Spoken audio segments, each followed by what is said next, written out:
жерлерге тығылыңыз. Что, бакеси? Чомкотал, документ алып протокол. БМВ үлгүсүндөгү унаанын айдоочусу алдыңкы эшиктеринин айнектерин караңгылатып алган. Тескөөчүлөрдүн кылтагына илингенден кийин өз эрки менен сыйрып жатат. Унаа ээси күнөөнү мойнуна алып, кара түстөгү жылтыракты машинасына көрүк берүү үчүн чаптаганы менен түшүндүрүүдө.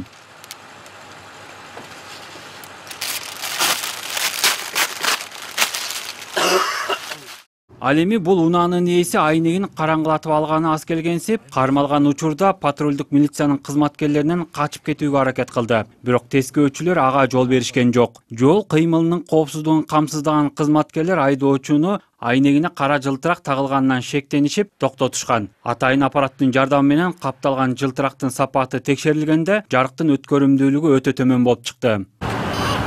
Мына көрө алган. 32. 33 болот. Тескөөчүлөр текшерген учурда айнекке тагылган кара жылтырактын жарыкты өткөрүмдүүлүгү 33% гана болуп чыкты. Эреже боюнча 70%тен кем болбошу кажет. Мындайда айдоочуга карата протокол толтурулуп, унаа айбанчасына токтотулат.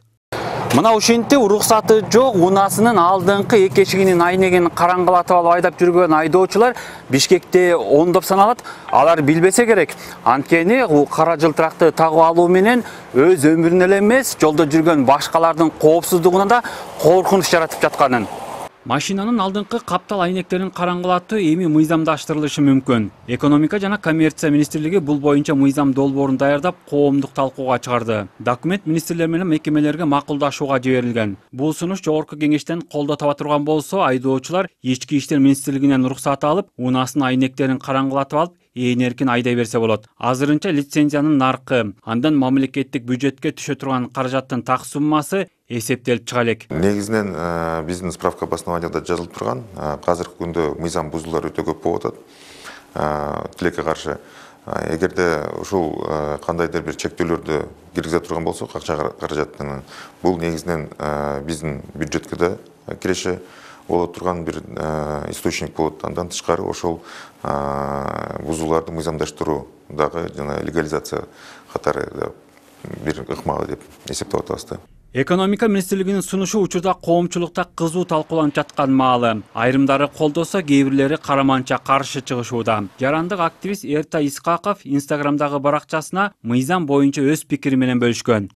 Коррупцияны жойбостон өкмөт бул мыйзамды кабыл алса жакшылыкка алып келбейт. Себеби биринчиден көпчүлүк айдоочулар сапатсыз жылтырактарды чапташат. Анын сапатын эч ким бүгүнкү күнү көзөмөлдөй албайт. Мисалы, түнү тазалыктын балдарын ойлогула. Экинчиден майы акча сом алып кое берет. Бюджетке кыйратып деле каражат түшпөйт. Акчалар тескөөчүлөрдүн сол чөндөгүнө гана кете берет. Болбой эле кабыл алынса, онлайн берилген уруксаатты текшергидей кылуу керек. Карчекти жаңылатууга уруксаат деген графика болуусу керек. Ошондо каалаган унааны каалаган жаран текшере алат. Ошол эле учурда унаалардын алдыңкы эшиктерин айнектерин караңгылатууга уруксат берилсе, жол кырсыктарынын көбөйүшүнө жол ачат дегендер дагы жок эмес. Кылмыштуулуктун өсүшүнө дагы алып келиши мүмкүн. Кандай адамдар караңгылатат? Мына мисалычы сизге эмне кереги бар анчы? Мага эмне кереги бар? Мен коркуп турган деле эчтекем жок, катына турган деле эчтекем жок.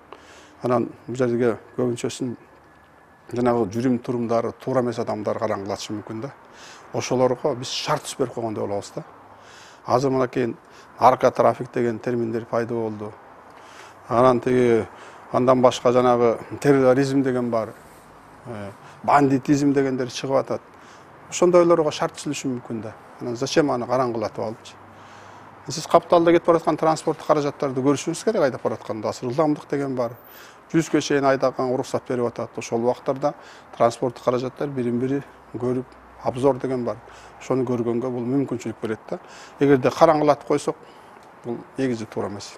Экономика министрлиги мыйзам долбоору Ички иштер министрлиги менен биргеликте иштелип чыкканын айтканы менен, алардын арасында дагы буга каршы болгондор бар. Машинанын караңгылатылган айнегинен жаан жаган учурда же болбосо караңгы маалда айдоочу капталдагы кыймылдарды байкабай калып, кырсыктарга алып келиши ыктымал экен. Бул жерде эми кооптулук бар. Себеп дегенде жанагындай жаган учурлар болуп калат, караңгы учурлар болуп калат. Ошол учурларда терезесин караңгылатылганда обязательно кооптулук болот. Себеп дегенде көрбөй калат.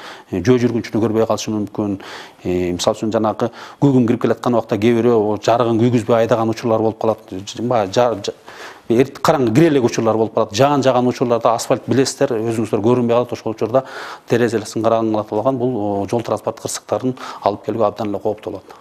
Унаанын маңдайкы жана алдыңкы эшиктердин айнектерин караңгылатууга 2016 жылдан тарта тыюу салынган. Азыр президенттин, министрлер кабинетинин төрагасынын, спикердин, жогорку соттун төрайымынын жана аларды кайтарып жүргөн УКМКнын кызматкерлеринин унааларынын бардык айнектерине кара жылтырак кагаз чаптоого уруксат берилген. Бул тизмеге акча жана баалуу буюмдарды, соттолгондорду жана камакка алгандарды ташып жүргөн машиналар дагы кирет. Ал эми башка жарандарга унаасынын алдыңкы айнектерин караңгылатууга тыюу салынган. Буга баш ийбегендер 5500 сом айып төлөйт. Жол кыймылынын коопсуздугун камсыздоо башкы башкармалыгынын маалыматында өткөн жылы өлкө боюнча унаалардын айнектерин караңгылатуу боюнча 2,5 миң факты катталган.